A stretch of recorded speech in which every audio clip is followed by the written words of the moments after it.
몇 년간 지속되었던 남편의 외도로 이혼 소송을 진행 중이던 전 씨는 끔찍한 일을 겪고 맙니다. 바로 이혼 소송 첫 재판기일에 남편이 극단적인 선택으로 생을 마감한 건데요. 남편의 갑작스러운 죽음에 대한 슬픔과 분노도 잠시, 전 씨는 더 기가 막힌 일을 마주하고 맙니다. 바로 상간녀 소송에서 패소해서 위자료를 낸 남편의 상간녀가 전 씨와 아이들을 상대로 상간소송 위자료 구상권을 청구한 건데요. 뻔뻔한 상간녀의 돈 없는 행동에 말문이 막힌 전 씨. 전 씨는 이대로 상간녀에게 남편의 불륜값을 줘야 하는 걸까요? 자, 오늘 사연도 저희 사랑 가족분께서 직접 제보를 해주신 내용인데요. 좀 상당히 진짜 기가 막힙니다. 예, 많은 의견 주시고요. 일단 시작해보죠.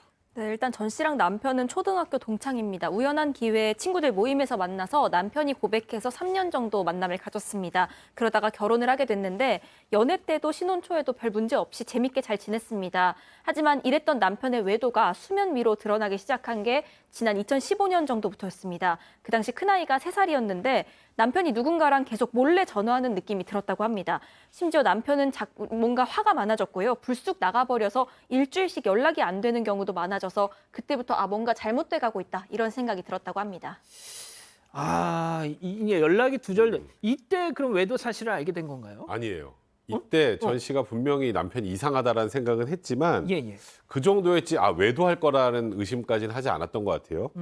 저도 좀 이해는 안 되는데 일주일씩 연락 안 되고 해도 뭐 회사에 나가서 보면 가끔 막 본인 스트레스 많이 받으면 전화 받기도 싫고 막 이럴 때 있으니까 남편이 뭐 회사 일이 힘들거나 기분이 안 좋구나 이런 정도로 그냥 넘어갔고 원래 음악하던 사람이었나 봐요. 원래 좀 음악하고 예술하는 사람들이 좀 자유로운 성향이니까 그런가 보다. 그리고 이제 의심 안 했던 가장 큰 이유, 이제 가출을 하잖아요. 돌아오면 사이가 안 좋아져야 되는데 그렇게 집에 들어오면 또 잘했다고 합니다. 아이고야. 자, 그럼 언제 정확히 남편의 외도를 딱 알게 된 겁니까? 괌으로 가족여행을 간 적이 있어요. 괌으로 가족여행을 갔는데 자꾸 남편 전화에 발신자가 뜨지 않는 전화가 오는 거예요. 너무 이상하잖아요.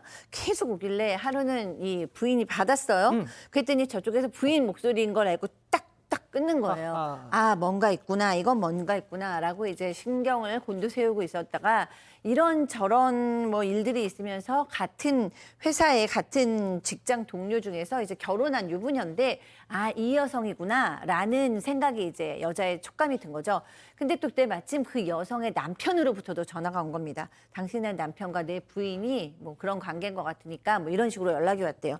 근데 이 아내는 그럼에도 불구하고 이 남편한테 크게 뭐 당신 바람핀다라고 얘기하지 않고 이렇게 양쪽 배우자들이 전화를 하고 의심하는 건 문제가 있다.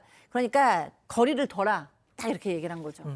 자, 경고를 했으면 알아들었어야 되는데 계속됐다는 거잖아요. 뭐 소유의 경일기 정도가 됐는 것 같은데 2017년 다시 이 남성은 가출을 합니다.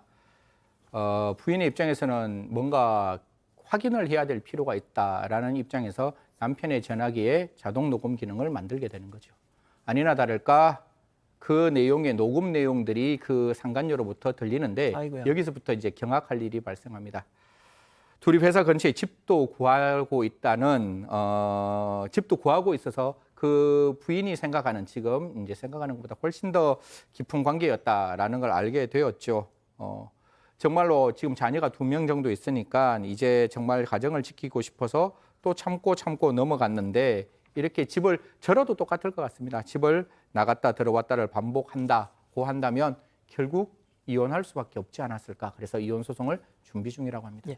그래서 저렇게 해서 이혼을 결심하셨어요. 자, 그런데 지금부터가 참 황망한 일이 벌어집니다. 이혼 소송을 딱 시작했는데 극단적인 선택을 했어요. 네, 일단 전 씨가 이혼 얘기를 꺼내자마자 이 남편은 나는 이혼할 생각 없다. 지금처럼 이렇게 살면 되지 않냐. 이렇게 뻔뻔하게 나왔다고 합니다. 하지만 전 씨는 이렇게는 못 살겠다 선언을 했습니다. 그리고 이혼 소송을 진행했고요. 어차피 내 가정도 깨지는데 더 참을 필요는 없다 싶어서 상간녀 소송도 같이 진행을 했습니다. 그리고 3달 만에 첫 재판 기일이 잡혔습니다. 그런데 이날 이 남편이 법정에 나오질 않은 겁니다. 어허. 이 상간녀 소송, 이혼 소송이 병합돼 있어서 상간녀 그리고 그쪽 변호사 전 씨 이렇게 관계자들은 다 나왔는데 남편만 쏙 빠진 겁니다. 그래서 일단 기일은 미뤄지게 됐고요. 그 이후로 남편한테 연락을 해보려고 하는데 아무리 해도 연락이 닿질 않습니다. 그러다가 2주 만에 남편의 본가, 그러니까 시가로부터 전화 한 통을 받습니다. 이 남편이 첫 재판 기일 잡혔던 그날 극단적인 선택을 했고 그 시신이 뒤늦게 발견이 됐다. 이런 내용이었습니다. 아무리 남편이 외도를 저질러서 지금 이혼 소송을 해야겠다라고 막 결심을 하고 지금 이 진행을 했지만 그래도 이렇게 극단적 선택을 했다는 얘기를 들었을 때 얼마나 큰 이 충격을 받으셨겠습니까? 이 제보자 전 씨의 얘기 직접 한번 들어보시죠. 한 명이 안 왔으니까 그냥 다음으로 미뤄서 하겠다 이렇게 하고 집에 왔는데 본가에서 전화가 와서 좋지 않은 소식을 전하게 됐다 하길래 그 사실을 알게 됐어요. 그 사실도 놀라운데 제가 제일 처음으로 가야 되는 게 경찰서더라고요. 진짜 어떻게 했는지 모르겠어요. 진짜 승소년 소송도 힘들었지만 사는 게 더 힘들었어요.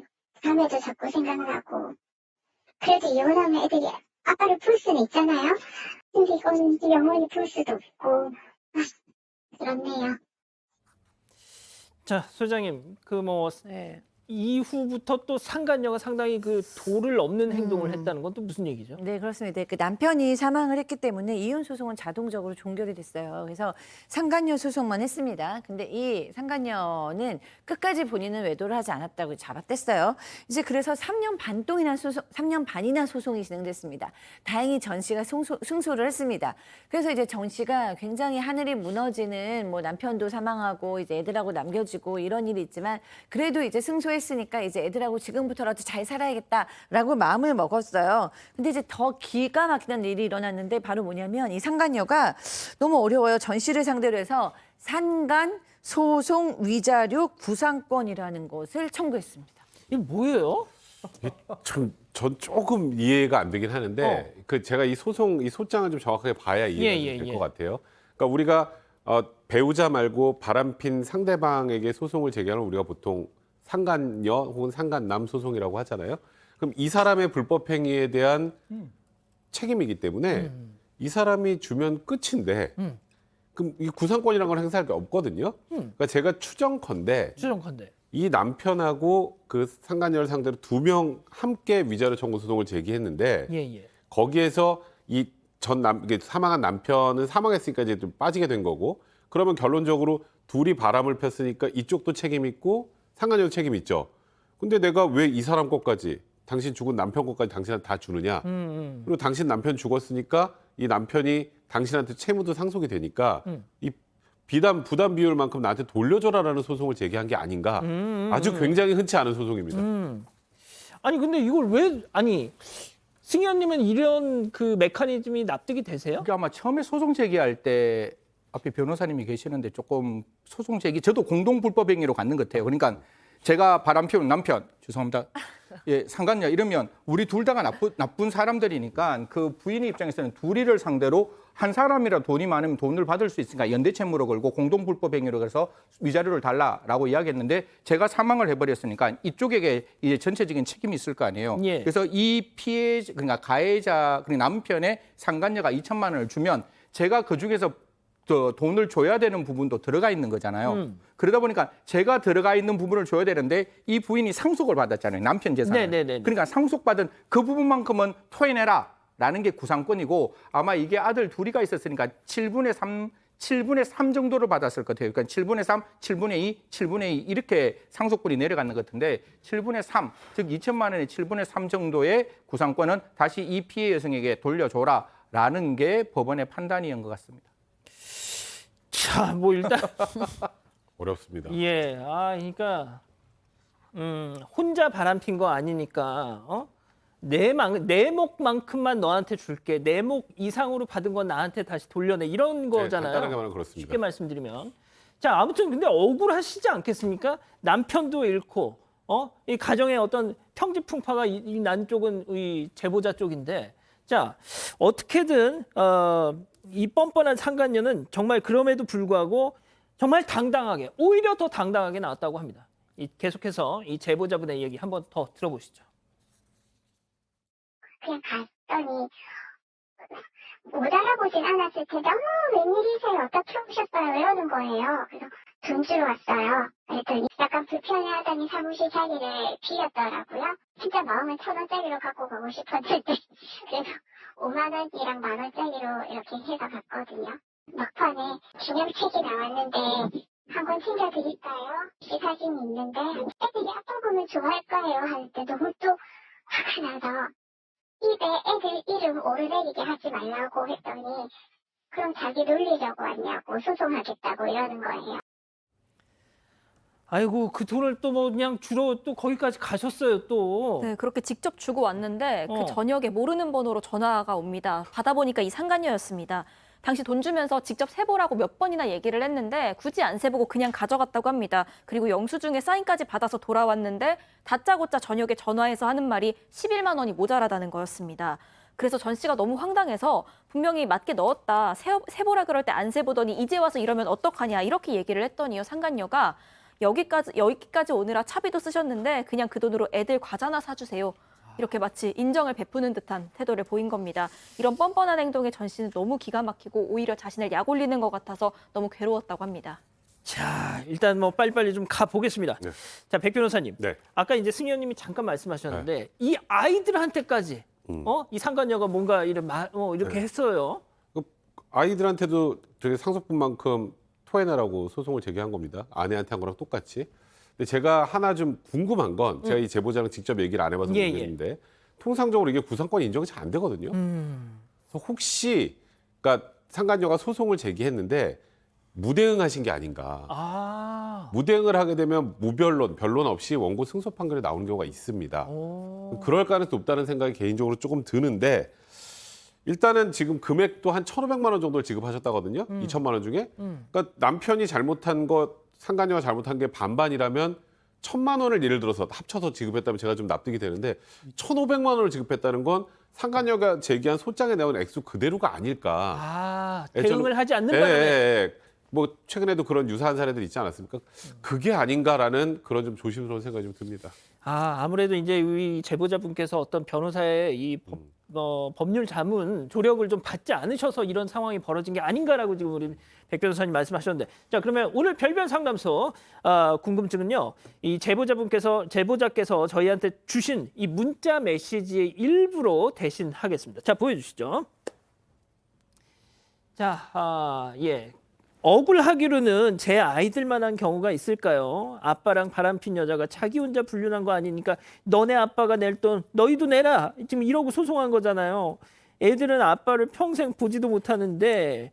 자, 승희 의원님부터 좀 한 말씀 좀 부탁드릴게요. 예, 뭐 저는 법원 눈물이 있다라는 게 제 기본적인 주장이고 법원 피해자 편에 서야 된다는 게 제 어떻게 보면 일관된 생각인데요. 이럴 때 왜 성명권을 행사하지 않았을까? 이게 뭐 무대형 쌍불이라 그래서 2번 출석하지 않으면 그 원고 승소가 되는데 그러면 어떻게든지 그 피고 측에게 지금 부인이죠. 돈을 달라는 게 상간녀고 그다음 돈을 줘야 되는 게 피고 지금 부인이니까 어떤 형태로 조금 했어야 되고 중간에 변론 없이 뭔가 이루어지면 좀 성명권이라고 해서 뭔가 이게 잘못되었다라고 이야기를 해주는 부분이 있어야 되는데 이 부분이 왜 없었을까? 예. 저는 모르지만 정말 모르지만 조금만 좀 이런 부분에 대해 신경을 썼으면 좋겠다는 말씀 드리겠습니다. 자, 소장님. 예. 네.